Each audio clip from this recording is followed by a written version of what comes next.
Breaking news coming in, China's Foreign Minister Wang Yi has said that his country would continue to stand by Pakistan in upholding its sovereignty, territorial integrity and national independence. The Chinese Foreign Minister has made these comments during a telephonic conversation with Deputy Prime Minister and Foreign Minister of Pakistan, Ishaq Dar, according to a statement by their Foreign Office. All right, so that's the latest coming in from Pakistan. Let's go right back to our guests. In fact, Major Dhruv Katoch, you wanted to respond to Sushil Pandit. Yeah, no, Sushil is my friend and I respect him a great deal. Let me start with that. What I wanted to say was this, just because the Pakistanis have violated the ceasefire, it doesn't mean that India is not going to respond. India will respond. Well, why should you say that as soon as they violate the ceasefire, we'll respond in 2 minutes? Well, we may respond after 2 hours, after 3 hours. By the time we get to next morning, we will see the results. That is what has happened in the first 2 nights. This is the third night. The second thing which I want to tell you, we are really seeing a change in India's policy, which started prior to 2014. It was possible, with respect to with Pakistan, it was dissuasion. Then from 2015 to 2025, it became deterrence. Now, deterrence hasn't worked. You are going to find a policy of compellence now. That will kick in. And this compellence means both kinetic and non-kinetic measures. Give it time. Pakistan will be brought to its knees. Please have no doubts about it. This I would like to specifically tell my friend Sushil Pandit. It will happen. But it is not Maggie noodles which can happen in 2 minutes. Pakistan has done something. We don't have to get flabbergasted. Okay, we'll sort them out. That's what I wanted to say. Madhav. All right. Sushil, all right. Lieutenant Raj Shukla also wants to come in and then get a response from Sushil. Yes. See, in continuation of what General Katoch said, I would like to reassure Mr. Pandit that this is, it is a consistent thing. For example, was Balakot effective? In my view, yes. General Bajwa started talking of geoeconomics. I am privy to reports where the entire Pak army had many sessions where they concluded that terror was not paying in same measure. For a while, the ceasefire did hold. We are the powerful country. We have just unleashed about 15 to 20% of our military prowess. If they don't respect it, we will respond. So much more has to be done. So while I quite agree, with what he's saying, and it's good people like Mr. Pandit keep these pressures on so that Pakistan is not let off the hook. I am saying that in the current circumstances, we have made a significant departure from the past. Okay. Let me also say this, just 1 minute, 30 seconds. Sure. Next time Munir and his cohorts plan to send a terrorist group across, after what has happened, they will postpone the idea at least by a year, in my view. So that effect has taken place. If sense hasn't got driven in, we have many options, we will exercise them.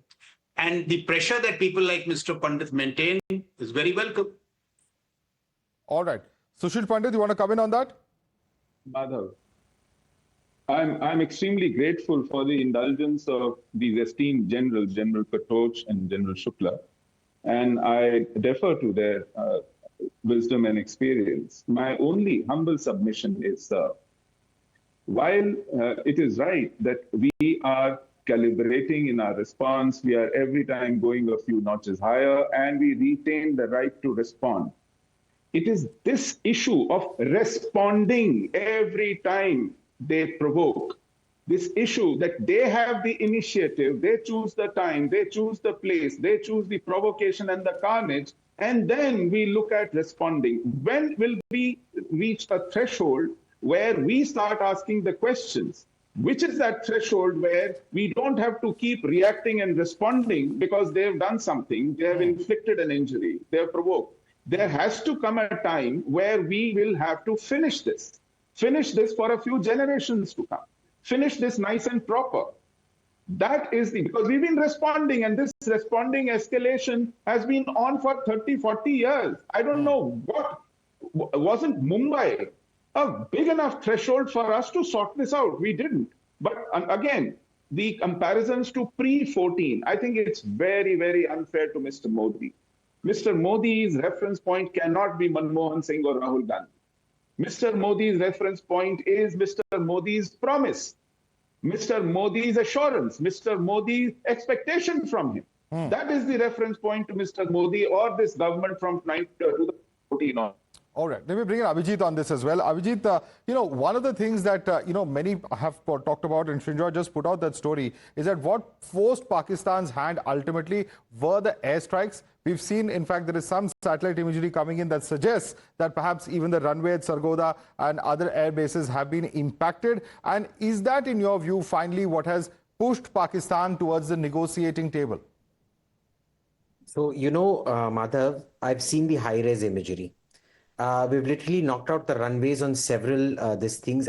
One of them where, it seemed like we had missed the aircraft. We actually hit the mess, which is where all the pilots were waiting in a high state of readiness to take off if called upon.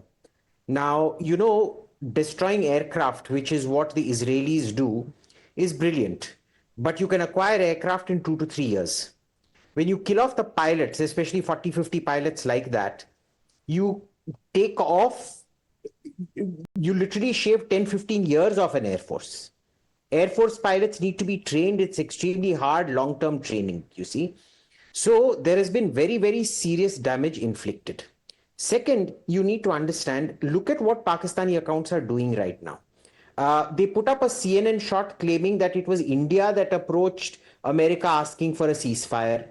If you actually go to the CNN report and look at it, the correspondent very clearly says the Pakistan military source said that India approached America for the ceasefire.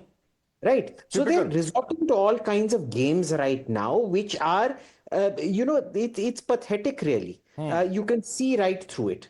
Now, for all the people like Maryam Nawaz, who, claimed victory in her tweet and things like that, ab kahan gaya tumhara victory? If you look at Pakistani TV channels, what are they saying? They are saying we will take, there is Geo News, which is saying now that they will take Delhi in a week. Do you think they came up with these headlines just like that? Absolutely. This has been directed right from the top. Absolutely, absolutely. And this kind of fakery is not uncommon when it comes to Pakistan. But there's a quick update coming in. I want to quickly, in fact, bring my colleagues in on this. In fact, an update coming in as far as an MEA briefing is what we are told. There could possibly be MEA briefing, and we're told it could be from a very senior official as far as the Ministry of External Affairs is concerned. Well, I'm just going to wait for my colleagues to put out that information in a short while from now. If you can get through to Rishabh, who's putting out the information. We are, in fact, trying to put out that information, and clearly the government at the highest levels has taken note of Pakistan's violation of the ceasefire. Certainly possible that India could have responded to this, but we will have to wait for an official word at this point of time as far as what is the government's position to Pakistan violating the ceasefire. All right, we have details coming in as far as Nagrota is concerned as well. This is what we are told. In fact, very clearly, of course, Pakistan's treachery being seen, in fact, as far as Nagrota is concerned. All right, we have